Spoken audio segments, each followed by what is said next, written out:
Selamat malam, berjumpa lagi bersama saya Wong Gandeng Sakdonyo. Mohon untuk tidak disebutkan nama karena channel ini akan saya naikkan ke konten YouTube saya. Bagaimana saya bisa membantu, Mbak? Oke Mas. Begini ya, langsung saja. Uh, Jelas nggak suaranya? Jelas, clear, sangat Oke. jelas. Soalnya anginnya besar. Oke. Saya di Hong Kong kurang lebih 14 tahun, kurang 3 bulan. Yap. Iya, waktu itu kasus yang pertama saya tahu saya hamil. Setelah saya hamil, saya minta pertanggungjawaban sama pacar saya yang orang Nepal.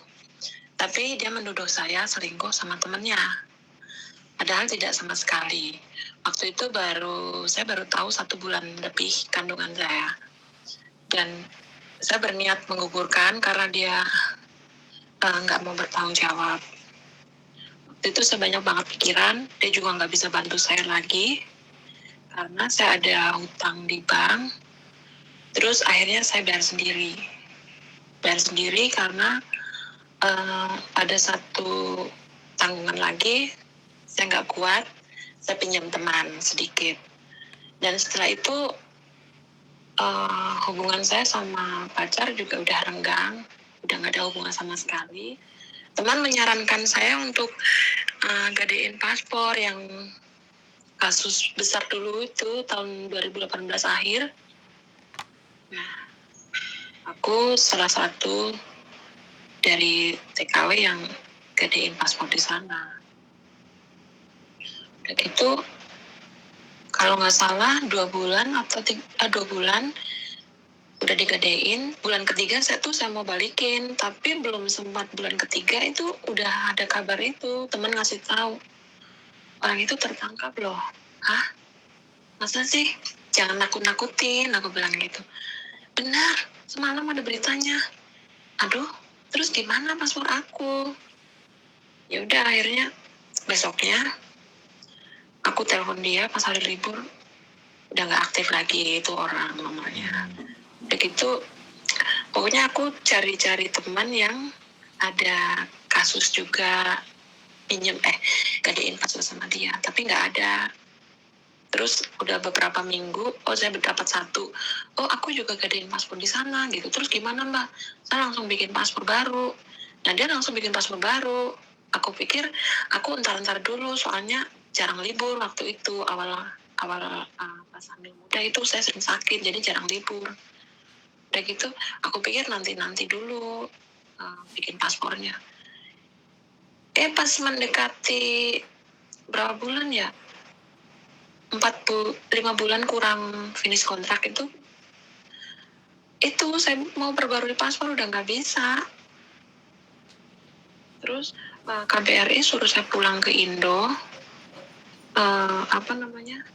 bikin. Jadi pulangnya itu suruh pakai SPLP. Udah gitu saya ada masalah sama nenek itu saya jaga dia hampir 4 tahun, tapi suka marah-marah dan suka nuduh saya nyuri. Udah 4 tahun, anak-anaknya baik sih. Udah gitu aku kayak hamil muda kayak nggak mau tersinggung orangnya. Jadi sedikit omongan kenceng, aku langsung marah gitu. Yang tadinya aku penyabar, aku jadi nggak sabar, lawan gitu.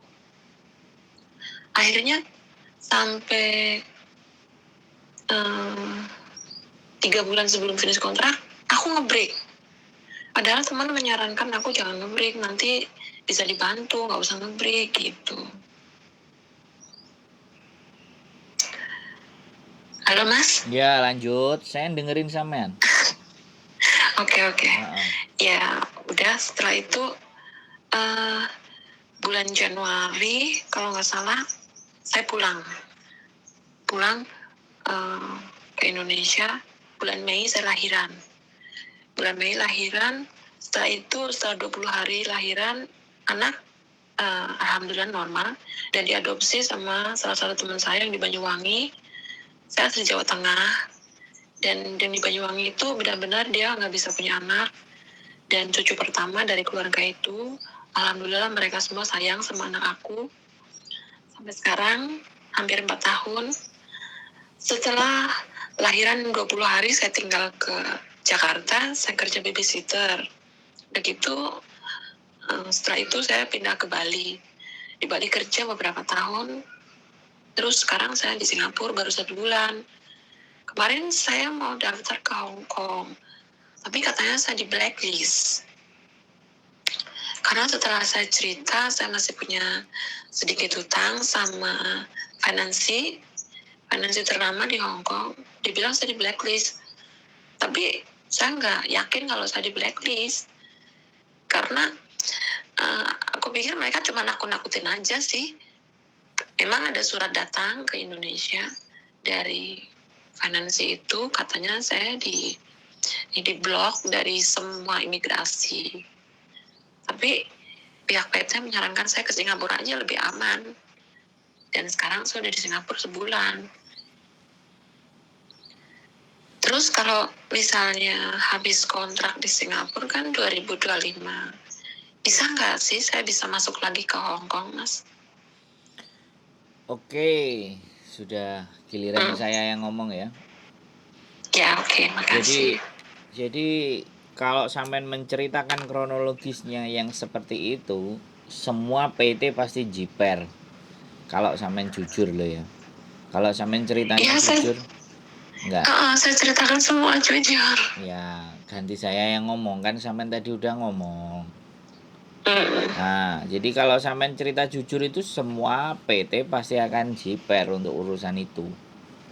Ya, kecuali PT-PT yang berani mengambil sebuah resiko. Jadi kalau ngambil sebuah resiko otomatis potongan sampean akan digedein karena sampean berkasus kan di Hongkongnya. Jadi kembali lagi harapan itu akan tetap selalu ada kalau menurut saya. Cuman kadang-kadang setiap PT minta kompensasi, jaminan dan ABCD gitu loh. Kayak kemarin itu ada anak yang juga pernah jualan di Victoria Park di Hongkong, jualan gamis, ketangkap. Agennya yang di Hongkong dia ngomong nggak jujur. Agennya yang di Hongkong dapat surat dari imigrasi bahwa kasus kriminal yang terjadi ABCD bla bla bla bla kayak gitu kan. Nah, agennya minta potongan minta duit sama PT lebih gede lagi untuk jaminan bahwa anak ini nanti tidak bleset lagi. Jadi dan itu sudah sama PT ku udah ibaratnya dibantu dan tidak ada sudah kadung biaya proses dikeluarin sama PT. Anak ini harus terbang supaya bisa balikin uangnya. Akhirnya ya sudah, dia berangkat. Akhirnya ya kalau nggak diberangkatin malah PT-nya yang rugi karena dia nggak jujur. Jadi agennya minta jaminan. Nanti uang akan dikembalikan setelah hitungannya 3 atau bulan atau bagaimana. Pokoknya meminta keringanan karena anak ini bermasalah gitu loh dengan imigrasi.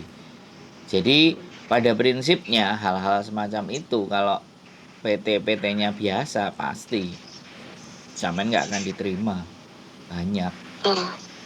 Tapi kalau PT-nya berani, nah ngomong dulu, kita jujur, bagaimana? Nah dia pasti bilang, ya perjanjiannya begini dan begitu, sampean mau nggak kan kayak gitu biasanya. Nah, karena sampean ada catatan hutang dan sampean pernah SPLT. Ini ada dua hal berarti. Sampean dapat tanda dari KJRI satu, terus dapat tanda lagi dari imigrasi. Rekod nggak bayar hutang itu Hongkong itu ketat banget gitu. Apalagi itu finance ya kan, lembaga resmi. Kalau rentenir kan nggak tercatat di Hongkong.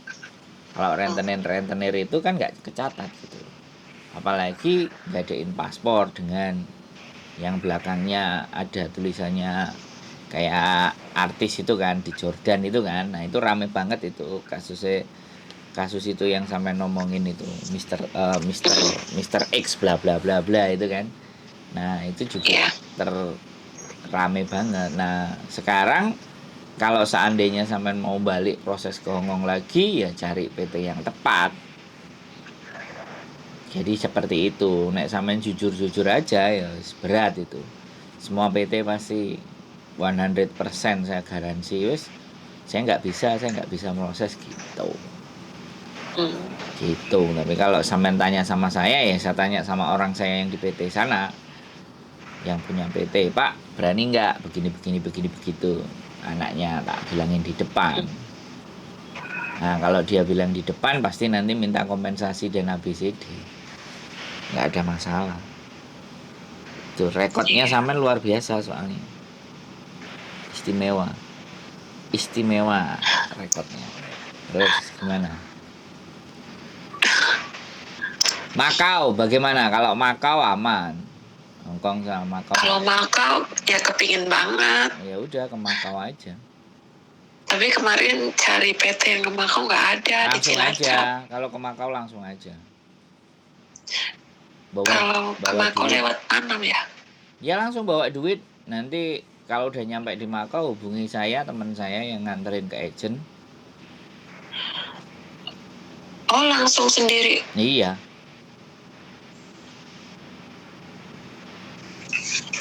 Bagaimana? Kalau Makau aman, banyak kerjaan. Ini lagi rame-ramenya Makau. Yang penting sampean bawa duit. Iya. Duitnya cukup untuk bertahan di sana.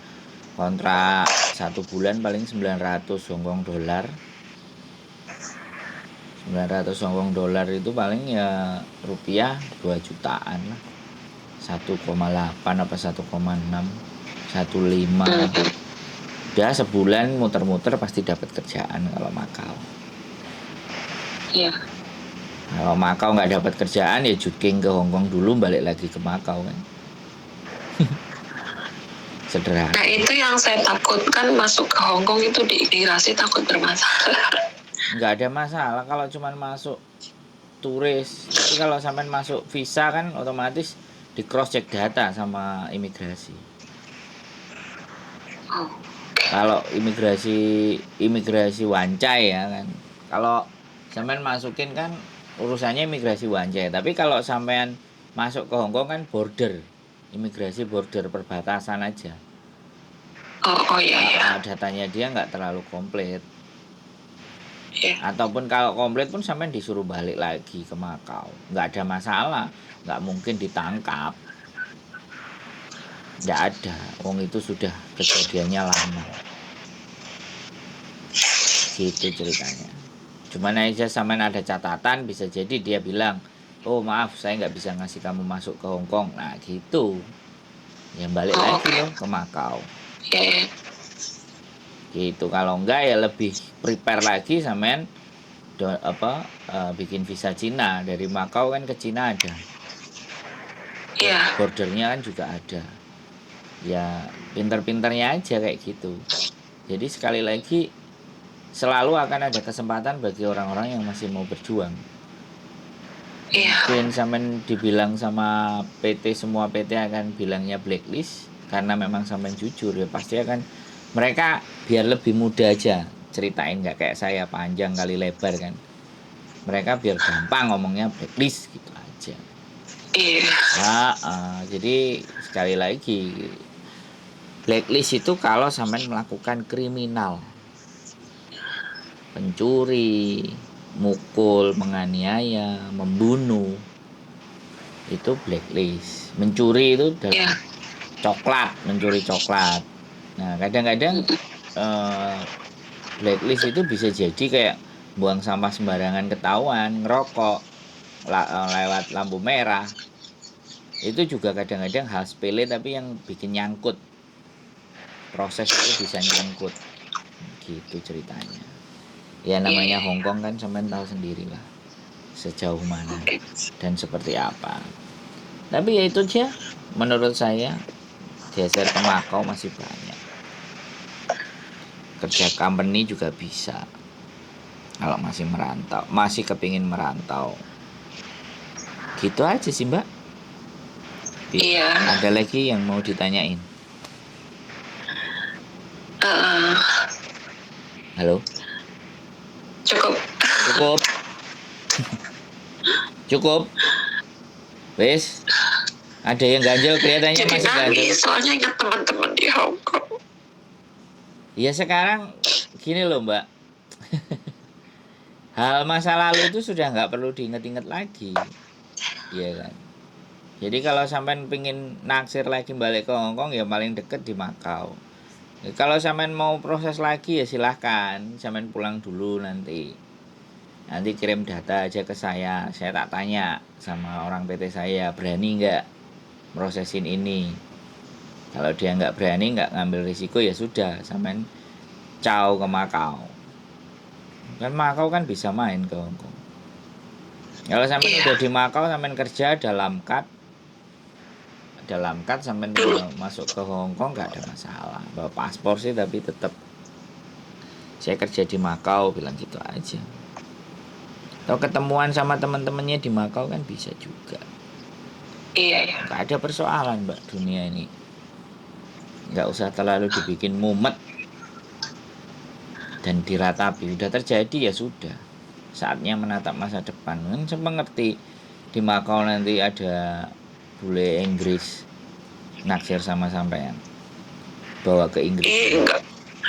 Nggak kepikiran ke situ sih.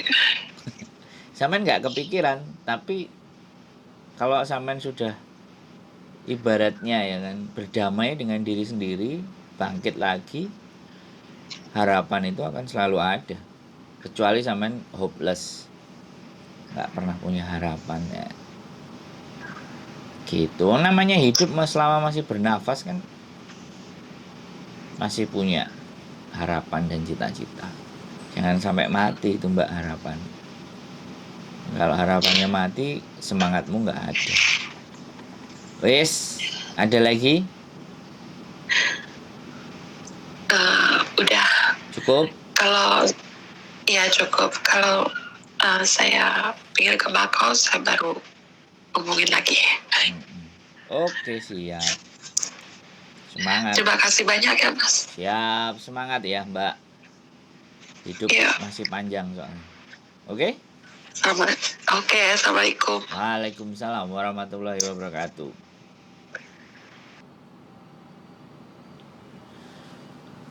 Banyak orang yang punya masa lalu tidak seindah yang dibayangkan.